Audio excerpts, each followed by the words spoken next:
Yeah, our CBS News partners revealing some new GPS data from the Mississippi Department of Marine Resources, tracking the movements of the boat Nolan Wells was on before he disappeared July. For 2 weeks, one name has held more significance than almost anything else in the Nolan investigation, exactly because so little was understood about the individual connected to it. A name lacking a complete backstory. Two individuals were alongside Nolan Wells during his last verified moments on Horn Island. Nolan's companions and a young lady they strictly called by her given name. For nearly a fortnight, one of those two versions remained almost completely hidden from public sight, while the other was echoed so often it began to resemble absolute truth. Today, that shifts because what Katie claims occurred does not align with what his companions have stated to investigators, and a family that has already suffered the loss of their son must now endure the thought that someone somewhere in this narrative isn't being honest with them. Consider what that implies for two parents who have passed every single day since the 4th of July, attempting to comprehend how their child's holiday excursion concluded the way it did. It is not sufficient for them to just learn what occurred. They must learn who they can rely on to inform them. There is more awaiting you today. Tracked GPS coordinates indicating precisely where a vessel traveled hour by hour on the afternoon Nolan vanished. A log that doesn't mind anyone's emotions or allegiances, only what genuinely transpired. A grand jury currently officially active, taking this investigation somewhere it has never reached prior.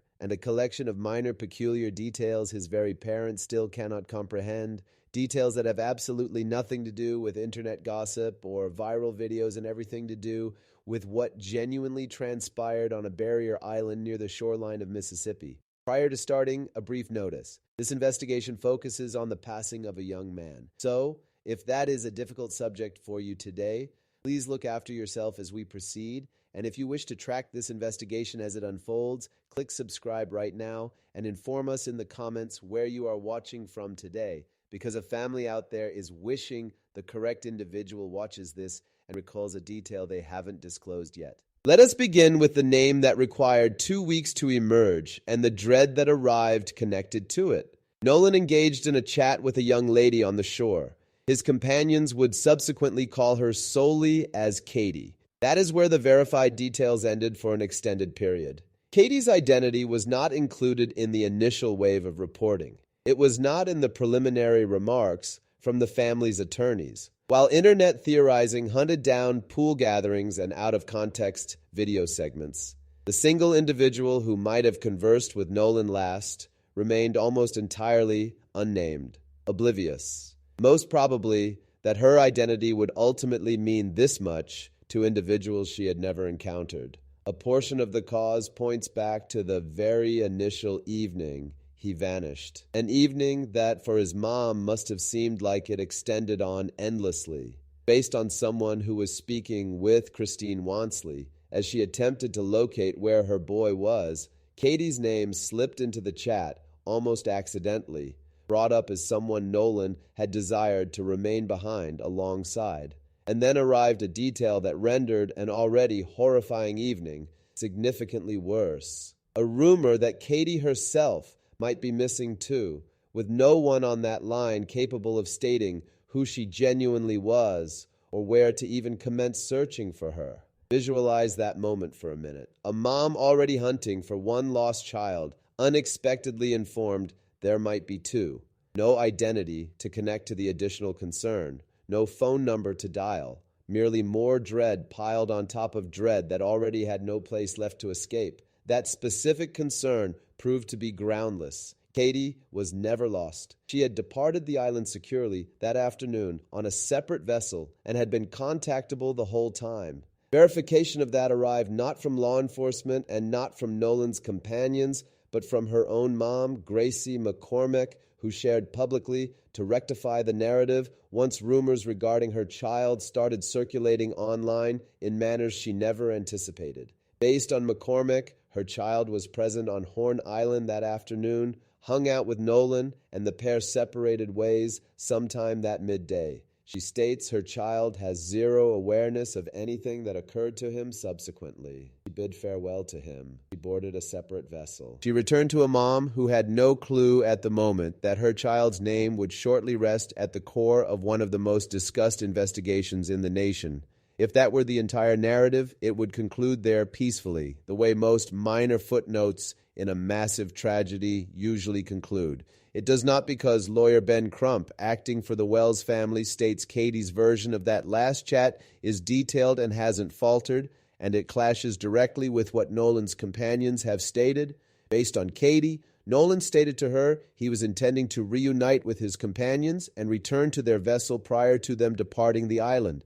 Based on the companions themselves, Nolan stated to them the reverse, that he planned to remain behind on the island alongside Katie completely by his own decision in his own words. Both claims cannot be correct. One of these two versions is incorrect. And somewhere beneath that singular word, incorrect, resides a family who must endure not figuring out which one it is. If Katie's account stands up, then something occurred in the gap between Nolan expressing his plan to depart and the vessel actually leaving without his presence. Something disrupted whatever scheme he held. No one has clarified what. If the companion's account stands up, then Nolan made a purposeful, conscious decision to stay alone on an isolated barrier island while his sole transport home left without his presence. Which brings up an entirely separate question regarding what occurred to him in the time frame that ensued. Solitary without the crew he had passed the entire day alongside.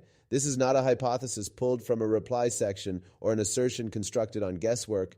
It is a direct contradiction between two individuals who were both present, recalling Nolan's final documented phrasing in two manners that simply cannot be harmonized with one another. And currently, as of this broadcast, nobody, not the relatives, not the detectives, not anyone holding the power to declare for sure, has settled it. Nolan's parents are left holding two accounts of their child's final decision, incapable of figuring out which one is genuine. There is a specific type of ache in that distinct ambiguity, one that is separate from mourning itself. Mourning, awful as it is, at least carries a form. It is the absence of an individual you cared for. But this is something different, the absence of even figuring out your own child's final choice. Did he decide to remain, or did he plan to return home? For most households, that would be a simple thing to resolve.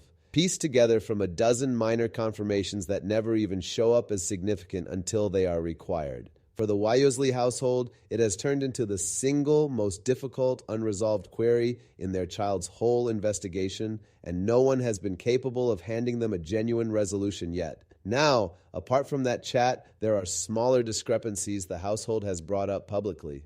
The sort of details that would never create a headline by themselves, but that gather significance the longer you reflect on them. Begin with something as basic and as simple to ignore as an item of clothing. The formal police document records Nolan sporting black shorts at the moment of his vanishing. But based on Christine Wansley, a young lady who was present on the island that afternoon, subsequently reached out and provided pictures with her displaying Nolan in blue shorts, not black. On its own, it sounds like nothing. A clerical error, a misremembered fact, but attempt to view it the way a mom views it. A mom who no longer possesses the capacity to simply ask her child what he was sporting that afternoon, or why or where he traveled subsequently.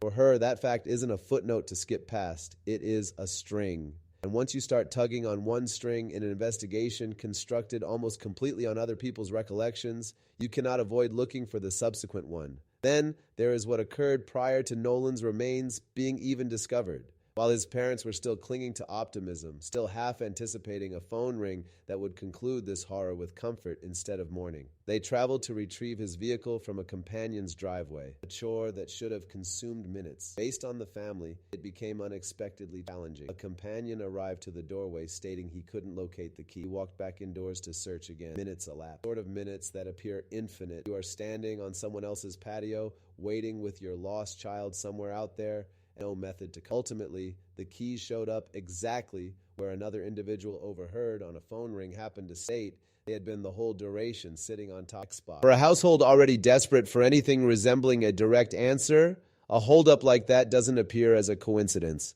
It appears as resistance, showing up at the precise instant they needed things to be straightforward. And then there is Nolan's cellular device. Based on a family companion who assisted in tracking the gadget down utilizing a surveillance application, Nolan uploaded to Snapchat nearly every single day. The sort of routine so steady it barely showed up as a routine at all until it halted. In the 24 hours prior to him vanishing, that action went completely quiet. No posts, no updates. A quietness that everyone near to him concurs was simply not typical for him. When the gadget was ultimately found, one additional discrepancy emerged. The location linked to the profile didn't even match the spot where the cellular device itself was eventually discovered.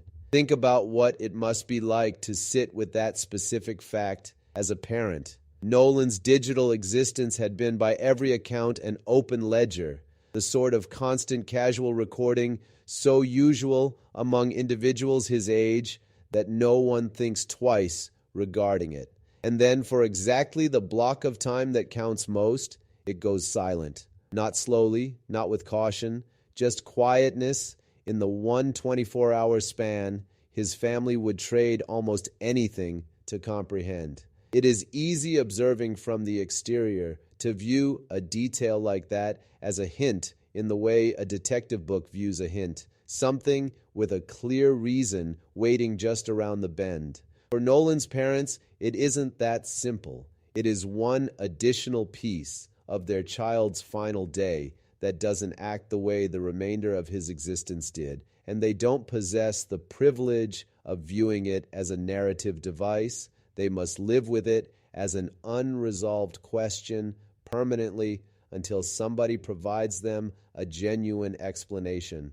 None of these details viewed separately tell us precisely what occurred to Nolan Wells, but combined, based on the individuals who cared for him most, they are the rationale. This household states they cannot simply accept the formal narrative as absolute, and why they persist evening after evening to pose questions no one has completely addressed yet. While all of this has been progressing in the background, the discrepancies, the minor unexplained facts, the quiet effort of detectives attempting to rebuild a single afternoon, Nolan's household has also had to perform something no parent should ever have to prepare for.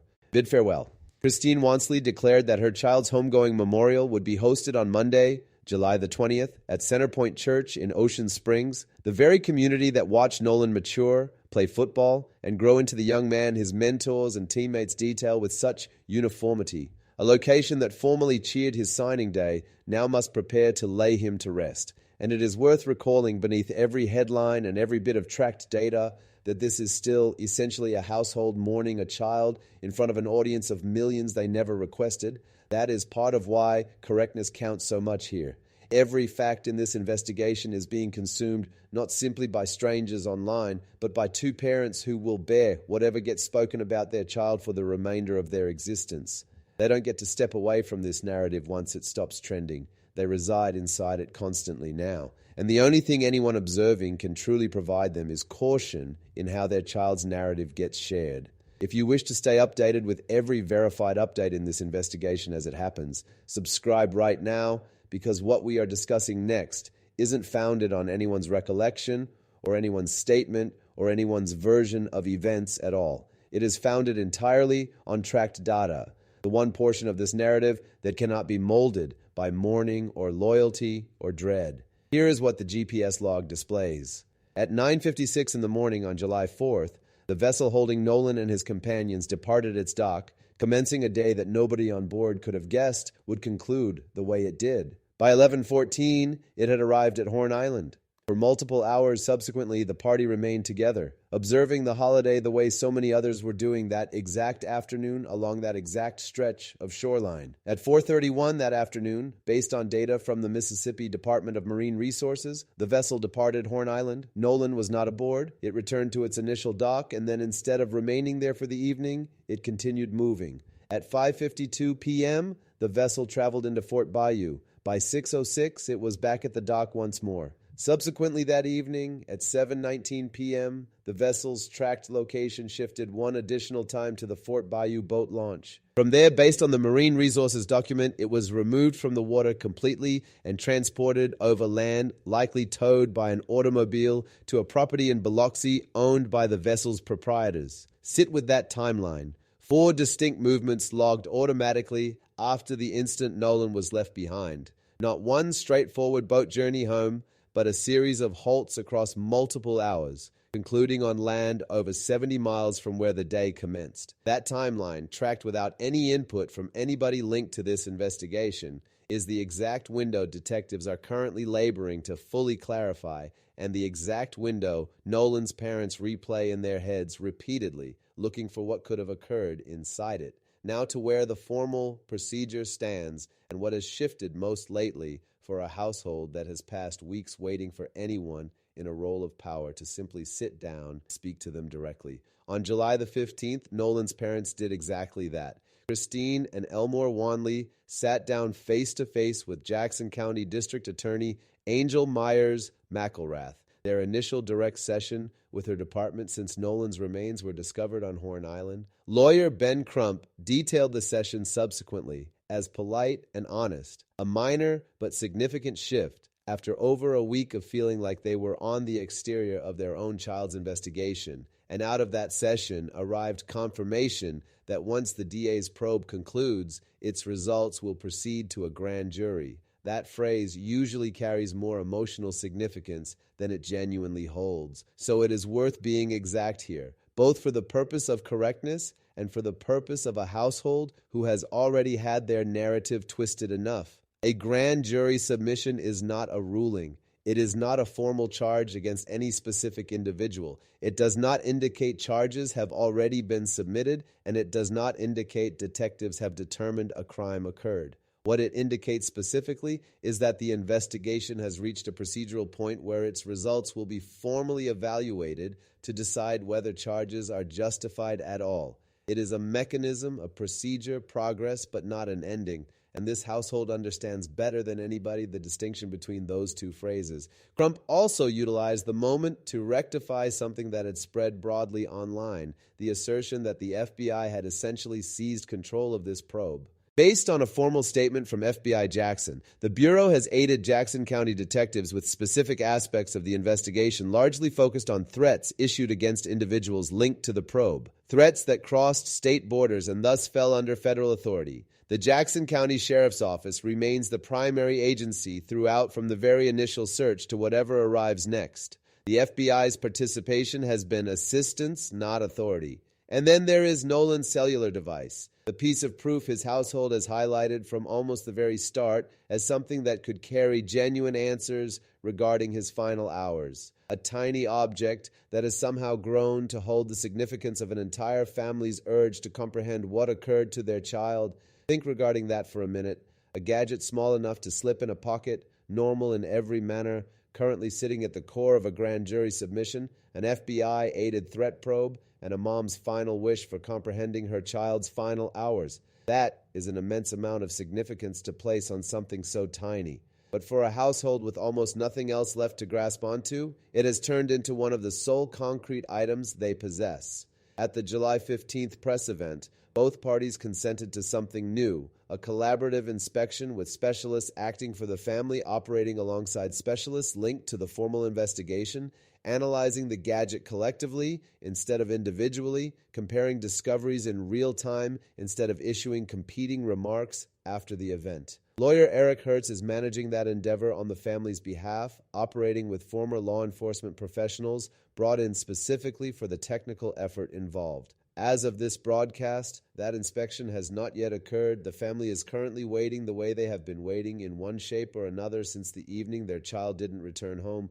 waiting for a search, waiting for a medical examiner, waiting for an autopsy, waiting for a session with the district attorney, and currently waiting for a cellular device. Each portion of this investigation has arrived slowly on its individual schedule, and each time this household has had zero option but to wait for it. Before we wrap up today, two portions of this investigation warrant a rapid, direct fix because both of them circulated broadly and both of them influenced what individuals assumed regarding Nolan's passing long prior to anyone actually verifying whether they were accurate. The initial involved a picture. A visual of Nolan at a pool gathering started spreading online after his remains were discovered, and for a brief, confusing span of time, a substantial number of individuals genuinely assumed it demonstrated he had been living after July 4th. Somewhere out there, strangers were posting a picture and secretly wishing it indicated Nolan Wells wasn't truly gone. Optimism that a mourning household had to observe spread, understanding it wasn't accurate and having to state so publicly repeatedly it wasn't accurate. Rolling Stone verified through image data and a statement from his companion Tristan Shepard that the picture had genuinely been captured on June the 27th, an entire week prior to Nolan ever traveling to Horn Island. It had simply been posted online on July the 5th, which is what created the misunderstanding regarding its timing in the first instance. The secondary involved a clip. Many assumed it caught Nolan in a dispute shortly before he disappeared. Viewing the clip online as though it were the absent piece of the entire investigation, Shepard spoke to that one directly too. The tone on the clip, he verified, was his own, not Nolan's. Both pieces of false information have since been rectified publicly and plainly. What remains once you strip them both away is what was always beneath them from the very start.